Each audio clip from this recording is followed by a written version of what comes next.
अतुल्य है और इस तरीके का साहस का पुरस्कार मिलना अनिवार्य है।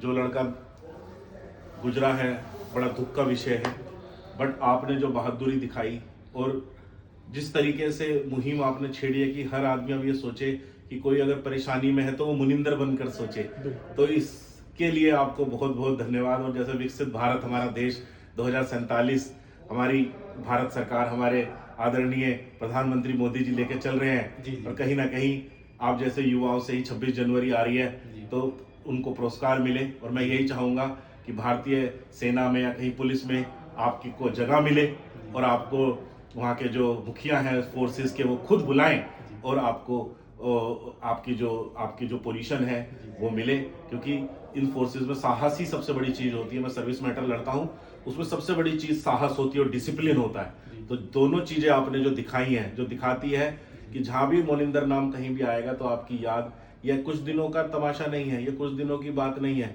जहाँ भी आप चलेंगे, जहाँ भी मॉल में कहीं भी जाएंगे, सड़क पर आपको एक बहादुरी का प्रतीक मानकर भारतीय सेना की तरह देखा जाएगा, शौर्य की तरह देखा जाएगा। तो कहीं ना कहीं आपने जो चीज़ें उजागर करी और आप लड़ते रहे सत्य के साथ, तो मैं चाहूँगा कि आपने इतनी मुश्किल में जो समय आपका रहा, तो भगवत गीता जिसको पूरा हमारा देश हम लोग मानते हैं, पढ़ते आए हैं, तो मैं यही चाहूँगा इस भगवत गीता को आप स्मरण करें और आपको शांति मिले, क्योंकि आप असफल नहीं हुए हैं, आप सफल हुए हैं। आपने हर नोएडा में, देश में एक बहादुरी भरी है युवाओं में, और हमारी उम्र के नौजवानों में जो 30 से 40 के बीच में है, क्योंकि हमारा जो देश है वो 65% युवाओं का देश है, जवानों का देश है। और आपकी इस बहादुरी के चर्चे ऐसे ही हों और देश में आपकी बहादुरी काम आए और आप और आगे बढ़ें। तो इन्हीं शुभ विचारों के साथ मेरा ऑफिस एडवोकेट अभिषेक चौधरी का आपको सम्मान देता है। आप थोड़ा लेट आए तो हमारा ऑफिस के काफ़ी लोग निकल चुके हैं। तो ये भारतीय तिरंगा आपके कंधे पर, क्योंकि अब हमारी माननीय सर्वोच्च न्यायालय ने, नवीन जिंदल एक केस था कि कोई भी झंडा लगा सकता है अपनी गाड़ी के अंदर, अपने घर पर, छत पर, तो यह सुशोभित रहे और आज का दिन स्मरण रहे कि आप एक बहादुरी का प्रतीक हैं। तो आपकी जिम्मेदारी भी बढ़ती है, हर चीज़ जो भी आप समाज में करें एक ऐसी करना जो मिसाल बने। और मैं एज ए एडवोकेट अभिषेक चौधरी, मेरा ऑफिस हमेशा आपके साथ है।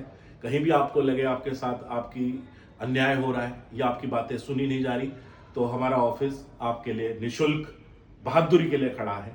और यही प्रेरणा समाज में जाए कि अगर कोई भी किसी का भाई या बेटा कहीं डूब रहा है, परेशानी में है, सड़क हादसे में है, तो उसकी बढ़ चढ़ कर उसकी मदद हो। क्योंकि इसके ऊपर भी मैंने फिल्म बनाई थी 15 मिनट की, रोड के ऊपर, कि लोग आते नहीं है, मदद नहीं करते, तो उस पर भी माननीय सुप्रीम कोर्ट की जजमेंट है कि उससे कुछ नहीं पूछा जाएगा, उससे अता पता नहीं पूछा जाएगा, उसे परेशान नहीं किया जाएगा, बस आप उसे हॉस्पिटल ले जाओ। तो जो आपकी बहादुरी है वो समाज में ऐसे ना जाए कि देखो उसने मदद करी थी तो देखो उसे सिस्टम परेशान कर रहा है। यहाँ पर यह है कि आज उसको पुरस्कार देने के लिए एक अधिवक्ता सर्वोच्च न्यायालय के हमारा ऑफिस खड़ा है। और ऐसे ही आपका फ्लिपकार्ट ने आपको, मुझे सुना है मैंने अखबार में, कि वो भी आपको अवार्ड दे रहा है। और ऐसी अलग संस्थाएं आपको अवार्ड दें। आप अपने छोटे भाई के साथ आए हैं और जैसे आप बनेंगे ऐसी आपका भैया भी आपके पद चिन्हों पे चले। आपके दोस्त आए हैं, बिल्कुल जैसे आप होते हैं ऐसे आपके दोस्त भी इतने काबिल मुझे दिख रहे हैं। तो आप सफलता अर्जित करें और यही रहेगा कि आपको मेरी अगर आवाज़ पहुंच रही है तो मैं यही चाहूँगा कि ऐसे बहादुर लड़के की जगह पुलिस में है या डिफेंस में, एनडीआरएफ में, जहाँ भी लगे कि ये साहसी बच्चा वर्दी के हमारे देश के नागरिकों की सहायता कर सकता है, काम आ सकता है, तो उसको तुरंत उसको एक अच्छी पोजीशन मिले और आप ऐसे ही देश का नाम रोशन करते रहें। 2047 में हमारा देश विकसित भारत बने। और गौ माता के लिए भी हमारे ऑफिस मुहिम करता है। हमने गाय के लिए ड्रम लगाए हैं पानी के, तो गौ माता का भी आपको आशीर्वाद मिले और आप अपना यौवन गौ माता की सेवा में भी प्रेरित करें। क्योंकि आप देखिए सड़क पर गौ माता पन्नी खा रही है, कूड़ा खा रही है और आखिरी रोटी खा रही है। जो गौ माता पहली रोटी खाया करती थी। लोग कुत्तों को पालना पसंद कर रहे हैं, लोग गाड़ियों में कुत्तों को ले जाना पसंद कर रहे हैं, मगर गौ माता को छोटा मानते हैं। और जब आदमी मरता है तो वही कंडे चाहिए, वही जलने के लिए आपको मुक्ति का धाम है। तो आपका यौवन, आपकी बहादुरी गौ माता के भी काम आए। तो मैं यही चाहूँगा, आप एक युवा की आज बहुत बड़ी प्रेरणा है, सोच है। जय हिंद, वंदे मातरम। भारत माता की जय। भारत माता की जय। धन्यवाद।